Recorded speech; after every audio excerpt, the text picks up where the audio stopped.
Hi, this is MICORNUS, the leader and the founder of Church Governance Solutions. Once more, here we are, and we are dealing with growth indicators towards Christian maturity, growth indicators towards Christian maturity. And I've said that we are embarking on this topic because everybody claims to be matured. Everybody knows themselves to be matured spiritually, and they are good Christians, they are strong Christians, and so on. But we need to look at growth indicators if we are to judge ourselves as matured or not. And that's the reason why we deal with the growth indicators that I'm dealing with right now. Today we're dealing with part 2, of course. We have dealt with this yesterday as a part 1, but this is part 2. And the growth indicator that I want to start with today is goodness. Now, if you are good, you are good. And therefore, you must actually judge yourself if you're good. And then you will say, then you're on the path of becoming matured as a Christian. Now, if we talk about goodness, you must check if you are able to stand up for what is right and be able to avoid moral compromise as well. Because that's the only way you're going to look at it. There are times when you think that you're maturing spiritually, or you're becoming a better Christian, but yet you compromise morally at all times. And sometimes we compromise because we want to please people around us. We compromise because we want to fit in. Sometimes we want to be part. We want to be seen as not opposing the flow, or not going to be opposing the system. And we actually compromise our beliefs, and we compromise morally because we want to be found to be part of the group. And I want to urge you right now to make you aware that it is then very important for us to actually look at goodness as, are you able to know what is right and what is wrong? Now, when you know what is right and what is wrong, are you able to stand for the right? Are you able to stand for the right? Because it's very important as well that you don't just know what is right and what is wrong, but yet you know also whether to stand for right or wrong, because it's very important that you look at that. Now, I'm going to embark on this and emphasize that it is very important that as an individual, you look at your goodness to that you are able to know what is right or wrong. When you know, are you able to stand for the right? Ability to also not compromise because of pressure.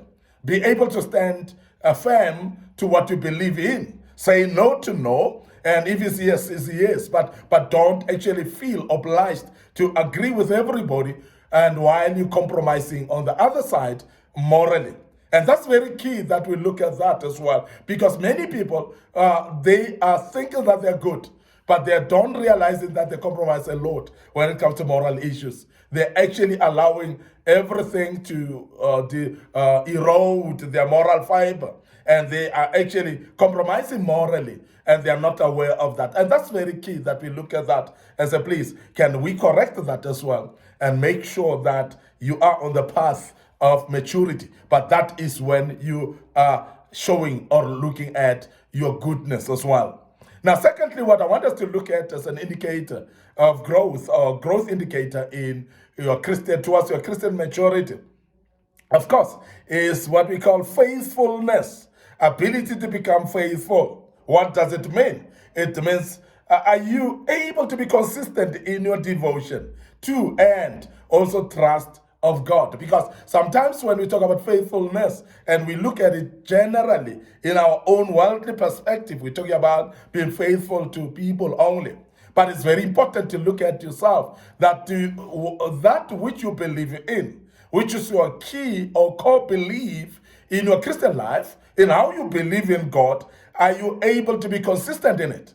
Those, what we call personal covenants with God. Are you able to keep those? Are you able to keep your part while God delivers his part as well? This is very important as an individual, that if you are to embark on the journey to growth as an individual, spiritually, you are going to need to become faithful, to stick to what you know is right, to follow the pathway of God and follow his word as he speaks. Now, this is what we call obedience, of course, when you are able to obey, but consistently so, because you can't just obey here and there to your convenience, but you must be doing it consistently.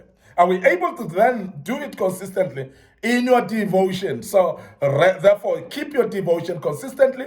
Don't actually do it when you feel comfortable. Don't do it because you're okay today, and when you're not okay, you don't do it. So that's very important to look at faithfulness. But your trust of God, is it actually something that is consistent? Are you trusting God also because you're feeling it's convenient today? It's very important that you look at that as well. That when we talk about faithfulness as a growth indicator, it is whereby you're faithful towards God and His Word. You are able actually to commit to what God says and be able to be consistent in your devotion to Him. Therefore, you are actually having a character before God. You've got integrity of what you're promised to do. And that's very key that we look at that and say this is now a growth indicator. When we see somebody like that, we know that this person is growing because we're seeing the growth indicator there. That is faithfulness. And that's very, very key. Now, there's also another growth indicator that I want to touch, which we call gentleness, ability to be gentle. Now, very important because that's a growth indicator. When somebody is starting to become gentle, we have seen that when somebody is newly born again, some people that are arrogant, some people that are very violent and also argumentative and so on. But that niche of showing a sign of gentleness slowly, we can see that you're maturing when you're starting to become gentle. When you were rough, gentle. When you were violent, gentle. When you were arrogant and angering very quickly and oppressing other people, and that, when we start to see you nice and gentle, people look at you and say, wow, something has happened with this individual, because they can see this rough person, this person was rude and arrogant. This person is now being able to become gentle, even to people and in situations. And people are able to observe that. But you as an individual, you must actually check if you are easy to be around and sensitive to the feelings of other people. Now, gentleness goes with ability to think not about yourself, but to think also about other people. To be careful not only about your feelings, but be careful also about the feelings of others. That's gentleness, whereby you don't just tremble upon other people. You think deeply and say, what is that I can do that will actually make other people comfortable? Is this that I do going to make other people comfortable or not? Because it's very important that you look at and say, I don't care how people feel. That is wrong when you do that. And that's opposite to gentleness, because gentleness would actually be considerate about how other people will feel and not just tremble upon other people's feelings and feel like it is okay, but be able to look at it and say, no, I'm careful about how other people feel, and I'm going to basically make sure that I take care of other people's feelings. I'm not just careless about it. I'm making sure that people are comfortable as well. This is very important, and we're going to embark on this very, very carefully, because it is very important that you are gentle towards other people. But I want to also look at this growth indicator that is called self-control. Now, the self-indicator, this growth indicator called self-control, it goes along with what we call self-discipline.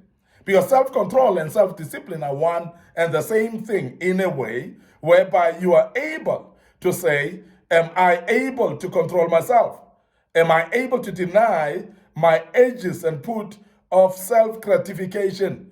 Am I able to say no to my body when the body is pushing to do things that I'm not agreeing with? And this is very important. Now, self-discipline is actually around that. It speaks about ability to say no to no. Ability to say, I'm not going to do that. Ability to say, I refuse to do that. And when you are able to embark on disciplining your body and making sure that you hold yourself back and not going to subject yourself to things that are not palatable to do, that is self-discipline. And that is something that comes from within. You cannot actually rely on anything outside and claim to be self-disciplined. You must actually discipline yourself and don't wait for something outside to discipline you. And that's very key. And we emphasize in this as an individual that you must allow yourself to be self-disciplined. You must actually control yourself. You must be able to control your feelings and how you do things. And that's very key. And we emphasize this because it is very, very important that you understand that self-discipline is very important. And as an individual, be self-disciplined. Now, it is also very important that you regard the what we call witnessing as personal growth as well. Now, this is actually an indicator of growing when you are able to witness. Now, we're talking about witnessing then here because we talk about ability to share your faith with others, ability to tell others about your belief and be able to share that with them and to make them aware of what you believe in so that you can actually invite them into your belief. And this is very important. Now, witnessing is very important because you need to do it verbally. And as you do it verbally, what it does, it strengthens your faith and your stand in your faith. Also, what it does, it actually announces where you are standing and it makes other people to know and therefore verify that you are believing in what you're believing in. So therefore, witnessing should come verbally to the people. And also, it could actually be that you're inviting people to church, bringing them to church, as it is mentioned in the book of Matthew, chapter 5, verse 16. So witnessing is very key and very important. And I want you to understand that it's a key mandate of somebody who's growing and maturing as a Christian. And that the fact that you're growing, we're going to see you by ability to witness to others your faith. I want to end up here today, your host, MICORNUS PHOKANE. And thank you very much for listening to us. Don't forget our social media platforms. Please like our Facebook pages, click notification buttons on them as well. Don't forget our YouTube channel as well, where you need to subscribe, click notification button, and you shall be notified when we've posted videos of this kind. And may the good Lord bless you. Allow me to check out right here and say cheers for now.